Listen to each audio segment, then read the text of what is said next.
It was the Super Bowl Saturday fight for the UFC. Of course, a big one to be on. A lot of guys, a lot of big time sports weekend. And I gotta tell you, Blake, I was way more entertained by the UFC Vegas 18 than I was the Super Bowl. But of course, two different topics, two different shows. This one we're talking UFC. If you want to hear the NFL breakdown, we got that for you soon this week. But of course, I'm your host Ross. This is my boy Blake Campbell, doing the little UFC breakdown. Blake, ready to rock and roll with this? Yes, sir. Let's get it going. Because we got some big news. UFC Vegas 18 was a good card. So already a knockout of the year candidate. Then we're also breaking on Monday, the 8th, we had Ariel Helwani reporting that the UFC is leaning towards McGregor in Poirier 3.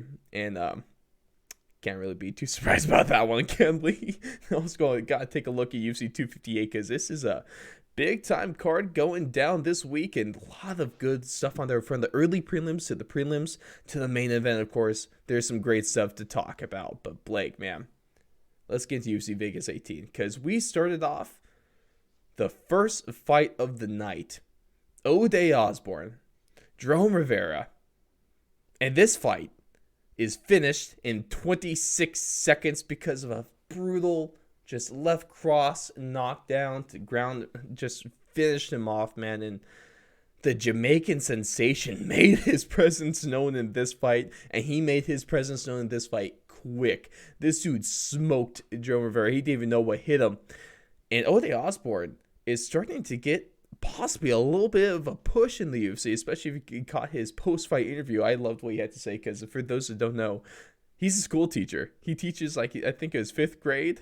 So he was talking about how he took a chance, like, to end of his interview, making sure that if any of his students are watching, that they have to get their homework done this weekend by Monday. And I loved him. That was awesome stuff, and just a fantastic way to start the card, of course. And also, one of the other fights on the prelims was Justin James against Devontae Smith. Of course, going to this fight, we've gotten a little insider knowledge on the just kind of go the happenings of this fight. Also, some really crazy stories from the amateur scene. Some Blake, you remember the word duct tape jockstrap? So if you don't know what I'm talking about, go check that interview out, because it was fantastic. But man, I think this might have been the worst eye injury I've ever seen, maybe besides Cowboys running against Tony Ferguson. Yeah, it was a tough one. I was telling you before the show, I didn't get to watch these fights live besides the main card, but I was able to go back and rewatch the Justin James fight. Mm-hmm. And man, that guy Devontae Smith is just a freaking specimen, dude. He looked huge in there. I mean, chiseled like a Greek statue of a god, probably. I don't know. And it just seemed really tough. I mean, a 76-inch reach compared to, I think Justin James had like at least a 6 or 7-inch reach disadvantage. About. It wasn't easy, man. But the thing that I was impressed by is Justin James actually made it a decent fight for the first round and a half. I mean, It's not like he just got bulldozed over. No. It was a really entertaining fight. I mean, back and forth for the most part. Nothing too crazy on either side, but you can just tell Devontae Smith is a freaking animal in there. He hits like a truck for sure. I mean, that's what happens if you look at Justin James. I mean, he's won his first fight in like 42 seconds with a standing knockout, which was fantastic. I mean, a dude that wasn't on the UFC roster the Tuesday before the fight. So that was our first interview with him. Fantastic story that you need to hear legitimately. I'm not even just trying to advertise reviews. It's a really cool story. But now, since then, he's taken 3 short notice fights, and he's lost 3 short notice fights. One was a decision. Then the other one was a first round TKO, because he took a knee to the sternum, to the solar plexus. That, let's be real, that was going to put anyone down. He just got caught with a really good knee. And now he gets doctor stoppage. And all of them aren't like bad losses, but at the same time, almost any loss is a bad loss. And so Especially in the UFC. I mean, they love that 0 in the UFC. Right. And although he's been doing the UFC a favor with pretty much all Right. 4 of his fights with the short notice stuff. He was telling us that he's been getting a little bit extra for, especially with this last fight, for taking it on short notice. But at the same time, UFC don't care. And like, I mean, they appreciate you, but at the same time, Justin might have to win his next fight to stay alive, so to speak. Yep. I'm thinking it's coming down to that territory because once you get on a 3-fight slide, it's really tough in the UFC. I mean, they have, Yeah. not to sound like, I know what I'm talking about, but I'm sure they have tons of options out there, Mm-hmm. and it's go time now for sure. Mm-hmm. If it wasn't already, it is now. Okay. But Doctor Stoppage, I mean, a loss is a loss, but a lot of credit for him. I mean, of course, like most fighters, he was pissed off that even though he couldn't see, like it was obvious he couldn't see, at least he didn't make the mistake of blowing his nose, like Yeah. the Cowboys Roney did. So I think if I was Justin, I would just make sure I get a camp for the next fight and really go out there and not saying that he needs a full camp. it's a I'm just saying showcase fight for him. For him, potentially. I would just want to get that full camp into, like you said, showcase exactly what I'm about. This is me at my full potential, having a game plan. I think he deserves that after Mm-hmm. 3 short notice fights in a row. I think the UFC, he really deserves to be set up with an opponent now that he can train for and have a goal in mind for a little Mm-hmm. bit. And maybe don't. I mean, obviously, it's not gonna be a gimme fight, but it's clear to the UFC. I mean, Devontae Smith was. He's going to be a problem in this lightweight division in the future. He's going to be potentially. I mean, it's so early, but potentially, if we could see him kind of close in to top 15, top 10, maybe a championship in his not near future, but a future for sure. And he was only pretty much slowed down because of a torn Achilles after his after a fight a little bit ago. And I mean, he has all the makings of a future champion. He has the tangibles. He seemingly has the intangibles, like you were saying. But like, he's shredded and he's absolutely fit, and he has legitimate power in those hands. Like, I mean, Justin was absorbing shots a lot of the time, but hey, credit to him. He still hasn't gotten knocked down in the UFC. Like, I mean, body shot knockout, TKO knockout, but the dude has not been put out in the UFC. So, to be able to take those shots, at the very least, Justin has one hell of a chin. Agreed. But rolling into the main card, of course, we all know, like staying with the lightweights, we all know, Blake, this division is ridiculously stacked. It's top heavy, but not only is it top heavy, even the middle of the pack to the bottom of the top 15 are all world-class fighters and all extremely talented. And we got a showcase of one of those fights between Diego Ferreira and Beneil Dariush, because these are two guys that realistically, they're both outside the top 10. They fought each other. But realistically, they should both be getting top 10 fights. Maybe I wouldn't be the worst thing. I wouldn't argue if they got a top 5 fight with this, because obviously this fight was fight of the night and they put on a show with this one. And I really love what Dariush had to say in his post-fight interview. Yeah, I mean, I don't know about the matchmaking, but for sure they deserve to be fighting some guys that were maybe a little bit ranked. It sucked that they had to fight each other. Mm-hmm. The fact that they were both on such, nice win streaks going Mm-hmm. into it. I think Fajeda was on like a 6-fight win streak, and Mm-hmm. Dariush was on at least a 4 or 5-fight win streak. So it just kind of sucked that they had to fight each other. They both had a lot of momentum going. Mm-hmm. But that's just kind of the name of the game in the UFC. It's, you two guys are fighting for for the next position, ahead in line. And so now Dariush gets to go up, and he's going to for sure get a shot at a top 10 at the least, if not a top, 9 to 6. So it's going to be interesting to see where he goes. I mean, he looked like he has the full package. He doesn't have the fastest hands, but he has power, and he can hit you with some tricky stuff. I mean, we've seen him do that little fake jab that went into a spinning back fist that dropped I forget who it was, but he dropped some dude with that, which was awesome. That was in a prior fight. I believe Dariush, he's like one of, like, was it a very small amount of spinning back fist knockouts in the UFC. He has one of those. Yeah, exactly. So it wasn't even a drop. It was a knockout. It was a knockout. he's impressive in that wrestling and the pace that he fights at, and just his cardio. I mean, that is a recipe for disaster for a lot of these guys in the lightweight division. I mean, just think about the guys that, when you get up into the top 5 to the top 7 or so, and you have to start getting into those 5-round wars. Dariush is built for that. I mean, look at the way he fought against Fajeda. I mean, just a complete grind you out, but still touching you up and making you feel him. Yeah. So he's a scary guy. And then, all I gotta say about him is I mean, besides him being a fantastic fighter, of course, we all saw how he looked, man. Get that dude to touch a Gray sponsor, okay? Because he could rock that. He could legitimately rock that. He could be the spokesperson for that brand for sure. Dude, looking nice. Just for men. Black hair with a little bit of gray in there. Dude, touch a gray. Or touch of gray.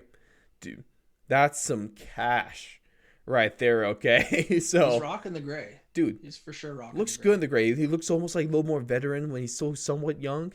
I think that's a good look. That's a scary look. Yeah, I wouldn't want to fight a guy with gray hair. That just sucks. Right? But another guy I would not want to fight is a dude with this long, curly brown hair. A guy that's a UFC Hall of Famer. It was put in last week, or last year. Let's talk about our third to last fight of the night between just two veterans and just a legend of the sport. Clay Guida versus Michael Johnson. I gotta tell you, Blake, Clay Guida still has it. He's damn good still. He looked really good in that fight. I mean, he had the perfect game plan, tired Michael Johnson out, dragged him to the ground, used his wrestling phenomenally. And actually, I mean, he was hitting him with some really impressive shots, especially in that first round. Those overhand rights. I mean, he was doing a really good job putting it all together. I think they just had the right game plan. And poor Michael Johnson, I don't know if he's ever beat a Team Alpha Male guy yet, has he? Maybe, I don't know, Darren Elkins. I don't know if he even beat Darren Elkins, but Touchy Feely, I think, beat him. Josh Emmett knocked him out. I mean, shocker there. He should probably stop fighting Team Alpha Male guys. Hey, I think I see a pattern in here, Blake. It's almost like Team Alpha Male has one of maybe the more underrated striking coaches in the game, their head boxing coach, Joey Rodriguez. He knows what he's doing. It's like more people need to put a little respect on his name, okay? Oh. Hey, shout out to Coach Joey. So, he's the man. His fighters have some nice knockouts in the UFC against some good competition, so I would definitely back that. If for those who don't know, I mean, him and Josh Emmett pretty much were brought into Team Alpha Male around the same time. Like, him and Emmett go way back, and so it's really no surprise that Josh Emmett pretty much has cinder block for fists, and he's been training with Coach Joey Rodriguez for a while.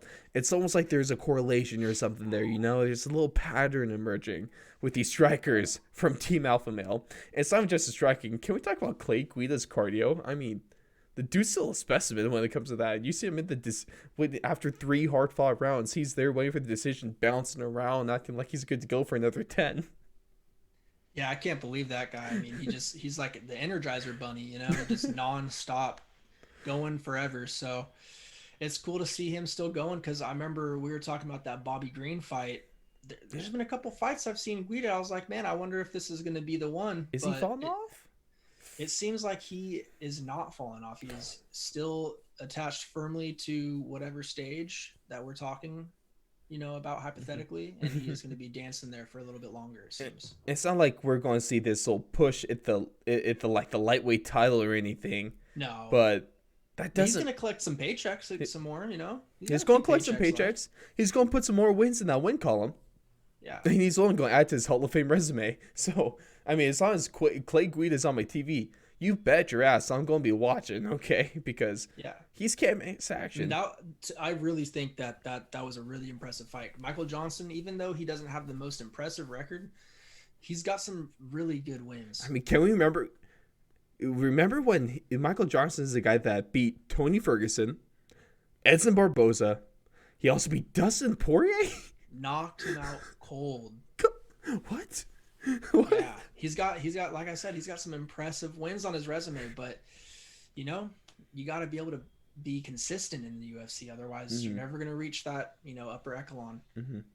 So And now a guy though that has been pretty consistent, even though it's a young career, young guy, pretty much an up and comer at this point. Maybe you wouldn't call him a prospect still, but used to be.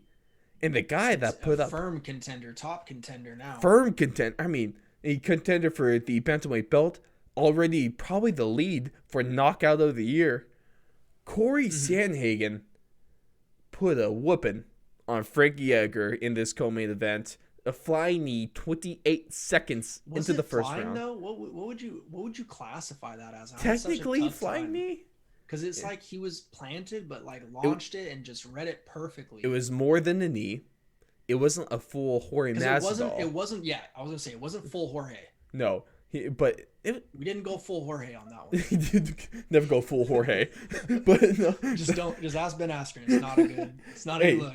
hey, if you see a flying knee, don't shoot for the takedown. Don't shoot for the double leg. That's not going to end well. But if Frank Yeager didn't shoot for the double leg, he just left his chin out there. And Corey Sandhagen, this is why flying knees always impress me, because there's these dudes getting their knee like 5 feet into the air with enough force on it to knock a dude out. And this was a knee. And like, I'm not going to talk smack about Frank Yeager, because thank God we saw a lot of people like bad mouth Conor McGregor when he got knocked out against Dustin Poirier.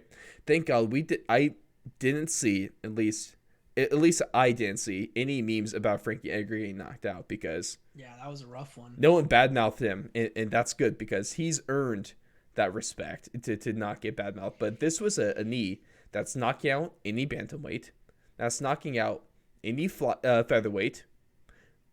Lightweights are probably going to get knocked out by this.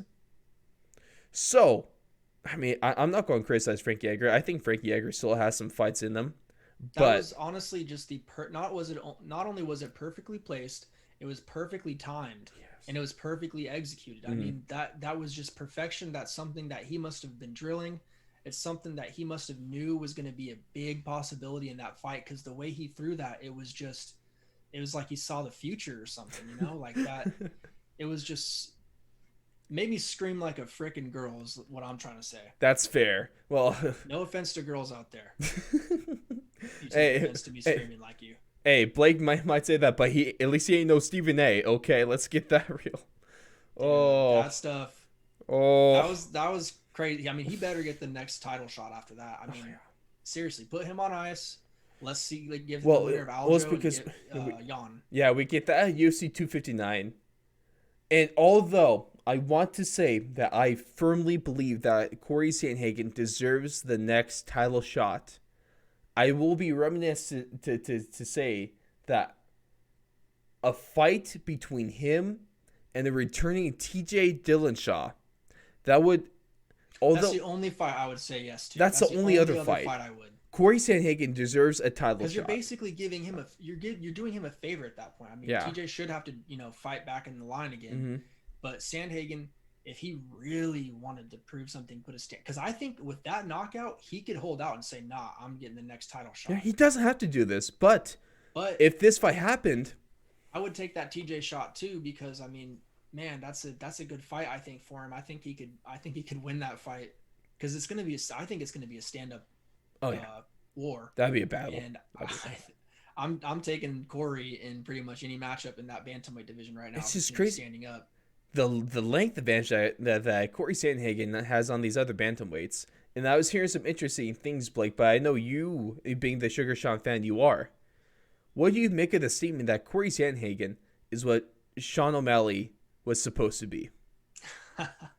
He isn't anything. I mean, the only thing that's similar between those two are maybe just the body types. Mm-hmm. But What, tall and skinny? Yeah, tall, skinny, lanky. I mean, but just they're also, I don't know, man. They have beautiful striking. As long as the perennial nerve doesn't get kicked. Yeah. Well, let's be easy on the boy. Let's be easy.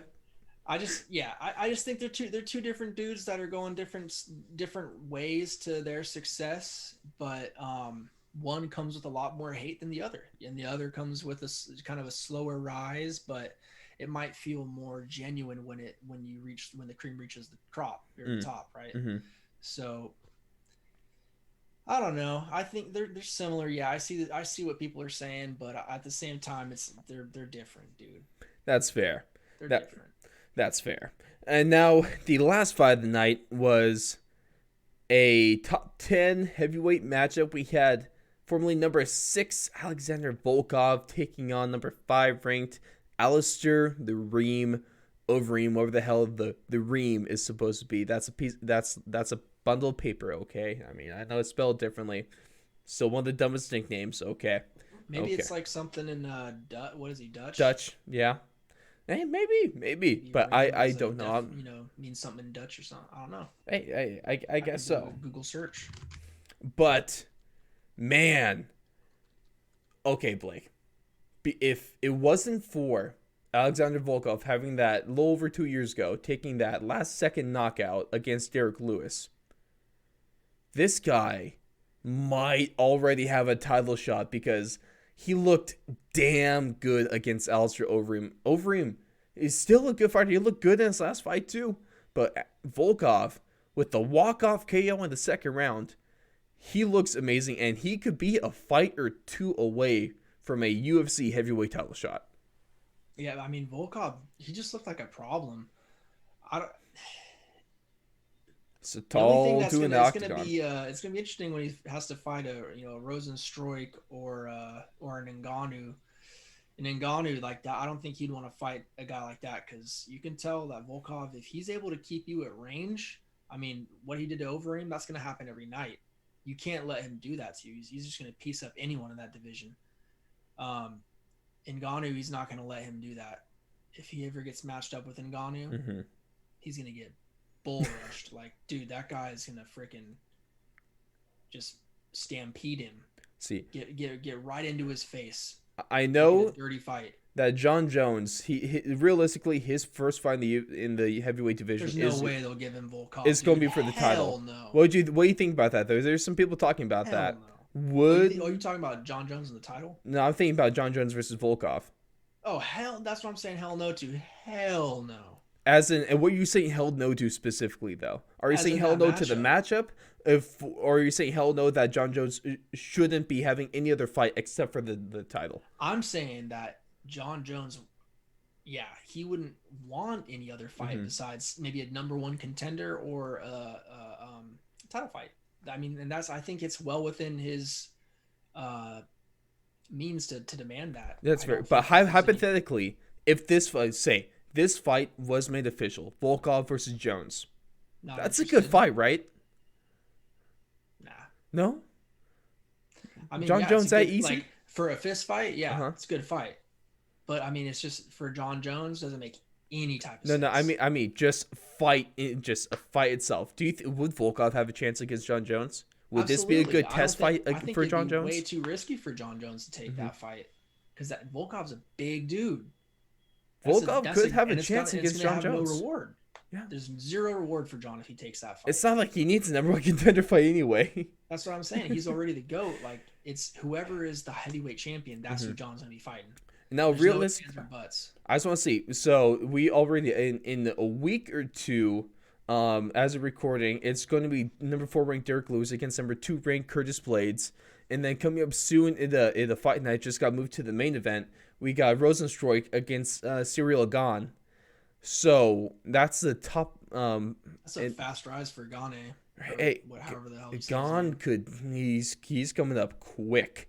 But what we see right here is that if we're being so depending on Curtis Blades and Derek Lewis, they're fighting essentially for the sec.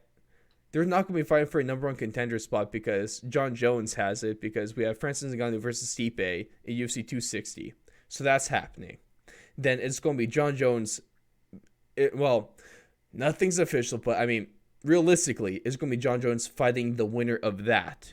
So could we see Alexander Volkov against the winner of Blades and Lewis, and then the winner of that fight is the number one contender after John Jones? That's probably the only way it would happen. Yeah. Maybe depending on what Ciryl Gane does against Rosenstruik. Yeah, unless they have an insane fight and someone gets finished crazily. Ciryl Gane finished. That's their only competition. Unless Ciryl Gane pulls a Francis Ngannou and TKO's Rosenstruik 20 seconds into the fight.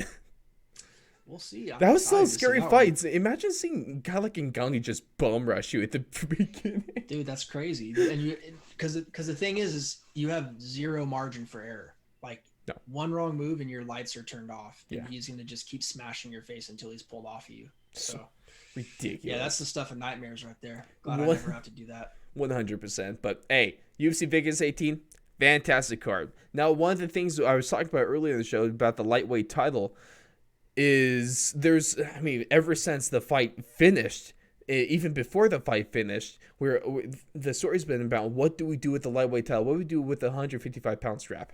And Ariel Helwani on Monday, he went out with his show at DC, and he reported that the UFC is leaning towards Conor McGregor versus Dustin Poirier 3. And now I know it might not be, it's one of the least surprising kind of outcomes in fights that they're going to make. But I don't like this. I'd be okay with the trilogy in like a fight or two. I'd be okay with it later down the road maybe if McGregor is able to get the win. But the problem here that we've all been talking about, we've all heard that Poirier, he's the uncrowned champ of that lightweight division. He has to fight for a title in his next fight. But how are we going to give a title shot to Conor McGregor in a rematch against a guy he just lost to? I think you're putting too much weight into the rankings and stuff like that, man. Damn it. You're right. Really, it's a money thing. It's a money game, dude. That's what the whole world revolves around. Money, money, money, the dollar sign.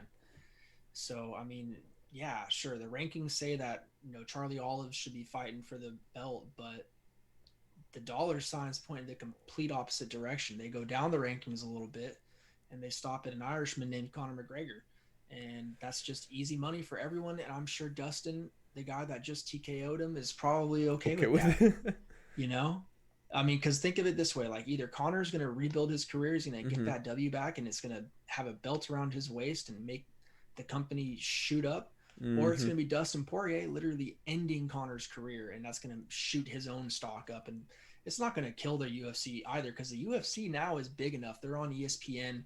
They have all these, inner workings and deals that they're making around the world, and, working around the clock to just continue to get bigger and become one of the biggest multimedia companies in the world. They're just going to keep getting bigger. I mean, Conor McGregor, they don't need him anymore. It's nice to have him. I'm sure that Dana loves having him around, but they don't need him like they used to after the Ronda Rousey era and the Chuck and the. Well, it's because they've now Tito been able to build some more stars within the promotion. The thing is there's tons. You can see there's not only is there just one big star now, right? There's not just one Ronda Rousey, one Brock Lesnar, or one Conor McGregor. There's pockets of fans that are like, yo, my favorite fan is Sugar Sean, or like, yo, my favorite fighter is I gotta stop saying my guys. My favorite fighter is Darren Till. Who knows? Well, there's all these little pockets of fans now everywhere. It's just growing and growing and growing. And so, what's crazy is you can call almost each champion its own star. And what I mean, what I mean, because of course a champion is a star, but to the public, to the perception, to a needle mover, almost. So it's getting bigger, dude. Long story short, UFC is getting bigger, and that's just good news for us. Fight, that's what I'm saying. There's no harm, no foul in this. Like Dustin Poirier is going to get his fight for the belt. Conor McGregor is going to get a fight for the belt. Well, then the next fight's going to be for the belt after that. So it doesn't really matter. Well, we did say, I mean, Arrow was with DC, and DC was the guy that said it's all about or say Ariel Helwani that says this, but the fight you want. Well, it's just saying the fight you want is the easiest fight for the most amount of money. Looking after what we saw Conor McGregor in the first fight, although he had his moments, let's be real, he had his moments. He got some good shots on Poirier. Poirier was rocked, but this doesn't look like the same Conor McGregor. So maybe besides Nate Diaz, this is probably the easiest fight for the most amount of money. Even though, I mean, besides Nate Diaz, are you saying on Dustin Poirier's side? Yeah, on Dustin Poirier's side. Hope Nate isn't watching this. Oh, he beat my ass. It's okay. But hey, Nate, if you are watching, appreciate you. Drop a like. Hey, Gilbert Burns liked our tweet. Okay, so maybe Nate Diaz could show some love on that. I still can't believe Gilbert Burns is fighting this weekend. It doesn't feel real to so me. Excited. Him and Kamaru. It's been since December. We've been waiting a while for this. But all I gotta say is that I love Dustin Poirier. And just a real quick thing, I've been saying ever since Michael Chandler, I've been talking about Michael Chandler. He's probably my favorite fighter now. What he did is a little Super Bowl party where who is it? Is Theo Vaughn? Theo Vaughn snuck a bottle of Dustin Poirier's hot sauce into Michael Chandler's Super Bowl party. Did you see this, Blake? No, I didn't see this. So Theo Vaughn snuck a bottle of Dustin Poirier hot sauce in. Chandler found it on the counter, and he just went and threw it away. And he put this on his Instagram story. But then he went, got the bottle out, put some hot sauce on his chicken wings, and he was like, "Yeah, that's pretty good." Yeah, it's pretty good. Michael Chandler hasn't done anything wrong. He's done everything right. On the Poirier sauce, it's solid. I'm probably not gonna buy it again. Put it out of 10. Out of 10. One time. I'd say it was a solid 7 out of 10. That's good. And I gotta be really clear. I have to tell everyone this. 5 is average, guys. Okay, so stop your scales of 1 to 10. Bring them down a notch or 2. You guys are giving stuff too much credit. 7 out of 10 is really good. People try to make a 7 seem average. Hey. Yeah, 7 ain't average. 7's better than average. That's above average. Dude, but Michael Chandler doing all this funny stuff. He's winning so many fans over. And this is how you do a little smack talk, because obviously he's trying to get that title shot against Dustin Poirier. Probably not going to get it. Doesn't necessarily deserve it. You're trying to capture attention right now. When you're the contenders, when you're the guys that are trying to go after the top guys, you're trying to capture their attention. Mm-hmm. But also do this friendly little smack talk where you're throwing away dude's hot sauce.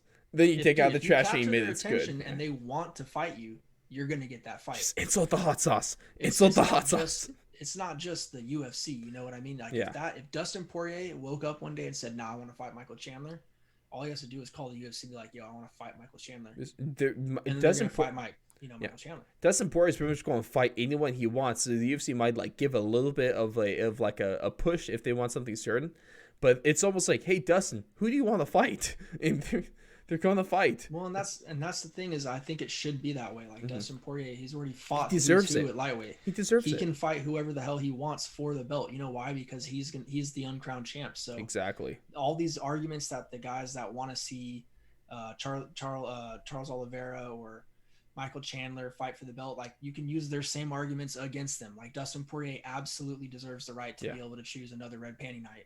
It's well within reason for him. Let him make some more hot sauce, and let him put another 20K or so to his charity, because he sold his fight kit, auctioned off. Fantastic work that he's doing. But Blake, I know this Saturday UFC 258 begins a stretch of just a lot of title fights within only a few months. It's some fantastic stuff we got going on. So let's end this show with a little preview of UFC 258. Now, one of the first fights I want to point out, it's on the early prelims, which is kind of crazy to me, because this could very well be a sleeper fight of the night between Ricky Simone and Brian Boom Kelleher. Yeah, I don't know about fight of the night, but it definitely is going to be entertaining. Definitely going to be a good fight, because these are two high-paced guys that love to throw punches, and they're pretty good at with their ground games as well.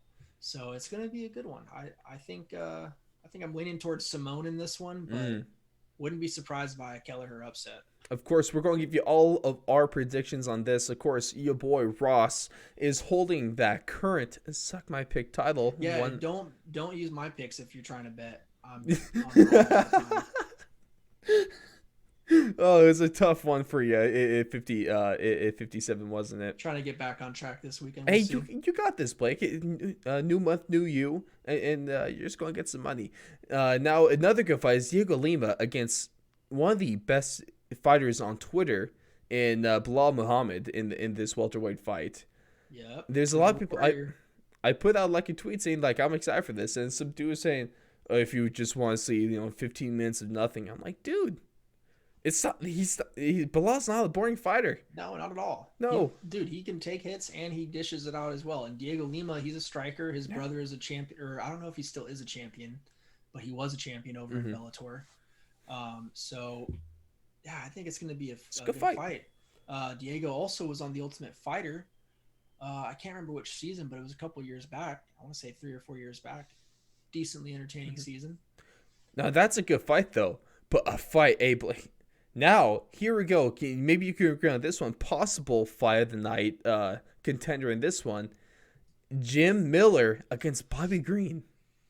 It's got a better chance than I Better think chance. Kelleher and Simone, but still, again, I don't know. It's going to be tough, man. I Some of like those this. This fights is on the slugfest, man. I like some of the this. fights on that main card, dude. I don't know how you can beat those, but no, this fight right here, Bobby Green, 2 fight win streak. He's looking good. He's looking to climb up.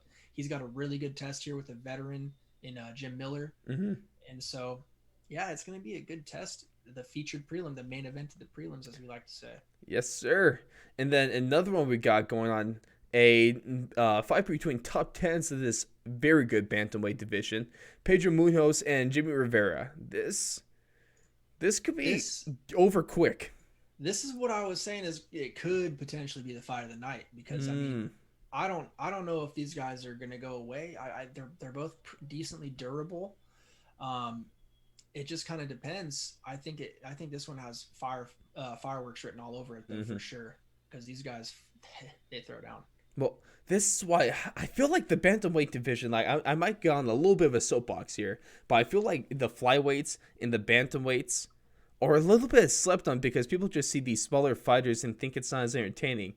But what I love about these two divisions is although you still get knockouts, like I mean your division leaders like Piotr Jan and Davison Figueiredo, they got power in their division. But I mean, obviously, Corey Sandhagen has some power now too. But what I love about these guys is that the pace that these fighters could put on is so unreal, and it's almost hard to keep up. I get tired watching some of these fights. It's crazy.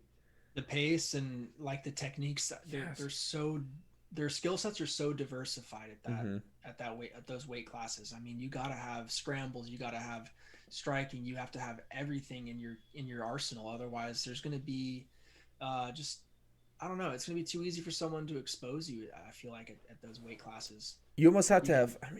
have. I mean, the bigger weight classes, you can kind of lean on your power a little That bit was more. exactly what I was leading into. You can take more damage at these smaller weight classes, and so it's a little bit easier for these guys to just start outpointing you and outclassing you.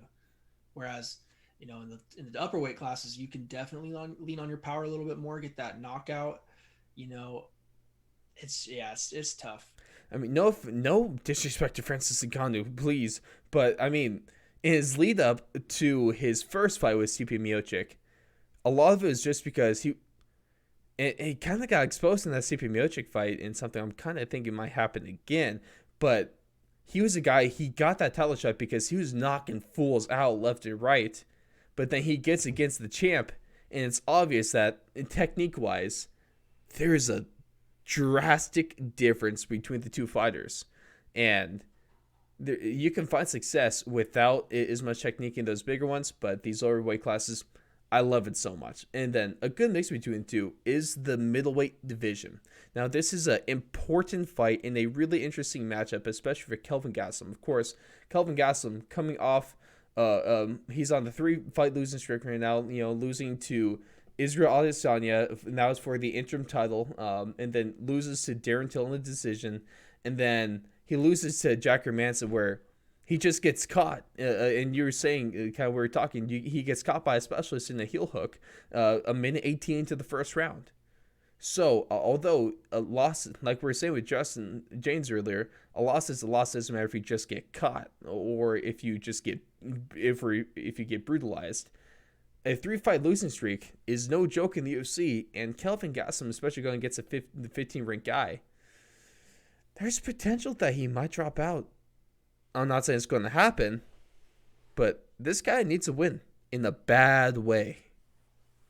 Yeah, it's a really risky fight for him to take, but I don't know. He must feel pretty confident if he's taking on the 15th ranked guy and going to give up. He's nine, you said, right? Mm-hmm. Yeah, I mean, that's quite a drop if you lose that fight. I don't think he would drop all the way to 15. No. He'd probably, be in the 12, 13 Mm-hmm. range. But Maybe Heinich is a solid fighter. This is going to be an interesting matchup. This is going to be. I'm really curious to see how this goes down in the octagon, whether it be on the feet or on the ground. I'm not too sure how it's going to play out, but I think my early edge would be towards Kelvin Gastelum, just because I think he's going to be able to outlast him and just just be a savvy veteran in there, If we get the Kelvin Gastelum that fought Israel Adesanya, that pushed each other for 5 rounds, then, I mean, dude, he used to I don't think Gastelum has to worry about getting submitted in this fight, so that's why I'm taking Gastelum in this I like that. And now one of these ones, of course, we saw was supposed to be potentially the future of the women's flyweight division when she had her first number of fights in the UFC, was Macy, the future Barber. Now, of course, that kind of, I guess, flight Boxing to the and top. Modafferi derailed that thought. Yeah, absolutely derailed. It didn't help that she tore her ACL in that fight, but she's been rehabbing, she's been training, and then in about 13 months later, she's back for her first fight, her return fight. She still has a number 10 spot, and she's returning against the number 15th ranked women's flyweight in Alexa Grasso. And now, I think this is a good matchup. This is a good return matchup because it's not like Alexa Grasso, she's not a slouch in any means. But if Macy's anything like she was before injury, this should be a good fight for her to get back on track. Alexa Grasso is pretty freaking talented, I would say. That fight she had against Ji Yeon Kim last year, that was a pretty good fight for from what I can remember. So yeah, I want to say she was pretty high up there in the strawweight division too. She was at least top 7 or 8. So this should be a pretty competitive fight. I think the main thing is going to be how is Grasso going to adjust to the size difference. I don't think Barber is a huge girl, but she's, that's going to be bigger than she's used to, I would imagine, from the strawweight division. So that's going to be the main question. And for Barber, it's going to be, how is her mobility? How is she taking kicks? How is she moving? How is she punching? How is, it's going to be. I want to see the reflexes. But it's going to be a good fight. I mean, these are 2 high-level girls, and I'm really excited. I'm actually really excited for this fight, not only because they're beautiful, but because they're high-level. A big spot in the co-main spot, too. So this is a kind of a big fight for Macy to get back into. So both fighters could skyrocket. So, like I said about the last one, really curious because the only thing that sucks, though, is who's the freaking title. Who's got the title in that division? You don't want to do too good in that division because then it's like, oh, you're fighting Valentina. Okay, you're gonna die. You're okay, let's go pick out a casket. That's as long as you don't pull Jessica I, you'll be good. And now, right, I see your face. But the last fight, of course, is a fight that we've been anticipating for a while now because it's supposed to happen in UFC 255. What was that in September? 256 in December. And then it got pushed back because the whole COVID and all that. I thought it got scheduled even before that. Oh wait, no, right? It was 55, then 56, and then 58. Yeah. So. Because I was gonna say it took a couple of I remember Burns was like one of the first dudes that actually got COVID, and that's why it got scrapped. That's right. But and okay. They put in Masvidal, right? No. That was yeah, we've been waiting for this fight for a while now. Yeah, they put in Masvidal for that, dude. It's been that long. It has been that long. Yeah, we've been waiting for this fight for quite some time. I'm really looking forward to it because now on one side we have a very, very hot commodity in the dude that just has a rocket strapped to his back right now in Gilbert Burns, a guy that can dish it out on stand up, and then he is a Brazilian jiu-jitsu black belt, and he's solid on the ground against one of the more technical fighters in not only the division but the UFC, and the guy that right now he might not be the most entertaining guy to watch. He has one good fight against Colby Covington, which was a fantastic fight, but he's not the most entertaining, not the most well liked. But you can't deny the fact that Kamaru Usman is a dominant champion, and especially Dana White has said he has the potential to be one of the best welterweights that MMA's ever seen. It's going to be a really, really good fight this weekend is all I know. I can't wait to see. It's going to be two teammates facing off against each other to see who is paying more attention, I guess, in those practices, in those sparring sessions. And did you hear who reportedly got the upper hand in those practices and sparring sessions? Who were they saying? Apparently it's been Gilbert Burns. But that's practice. Allen Iverson would scoff at that. Do those kind of reports hold any weight, hold any water in your opinion? I'm a professional MMA practitioner. You are. My opinion holds a lot of weight here. It does. No, on the outside looking in, I would say yes. Training sessions do matter, but I don't think it's gonna be life or death. Like if the dude was beating his ass every training session, then yeah, I'd be a little worried. But I guarantee you, it was competitive. And where he was beating him, it was probably, I'm sure Usman was beating him in other areas where Burns was beating him in certain areas. So it's tough to say, but I don't think either of those dudes, I mean, they're so high level. It's not like either one of them were just beating on the other one. That's fair. Day in and day out. So it's just chitter chatter for right now. We'll see what's going to go down. It's going down soon, baby. So I can't wait. The only thing is, love a good teammate rivalry. I hope it's not boring, so to say. I hope they don't know too much, and so that might make them a little, gun shy. Just cancel each other out. Kind of like the Derek Lewis and Ngannou fight almost. There's no way it could be that bad. There's no. I hope they just go, balls to the wall and just, F it and let's just throw down.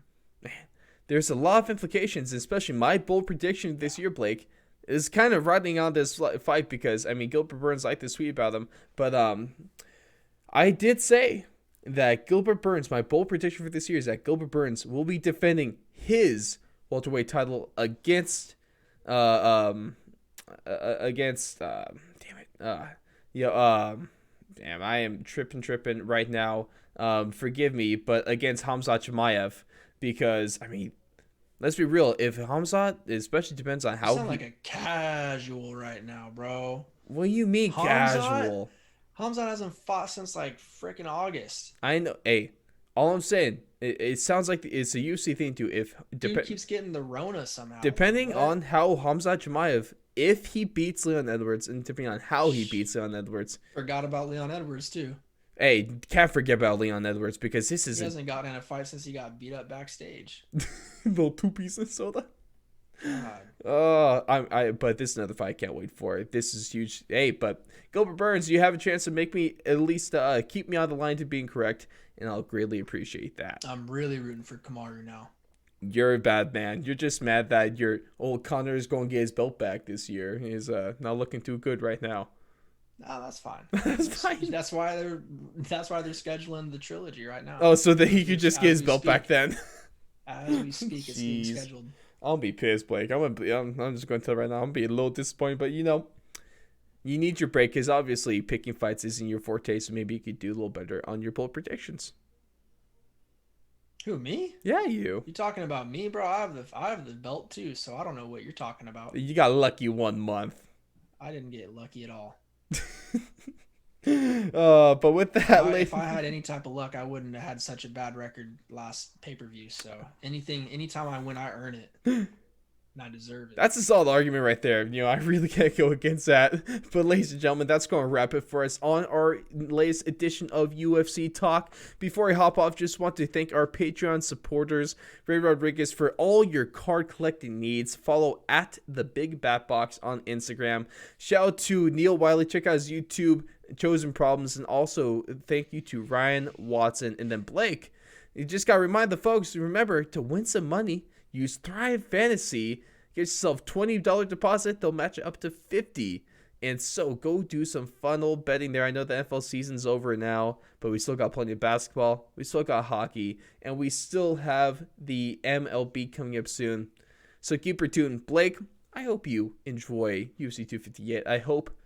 I genuinely wish you good luck for the Suck My Pick title. Of course, Don't need luck. you're gonna need it. You're gonna need it.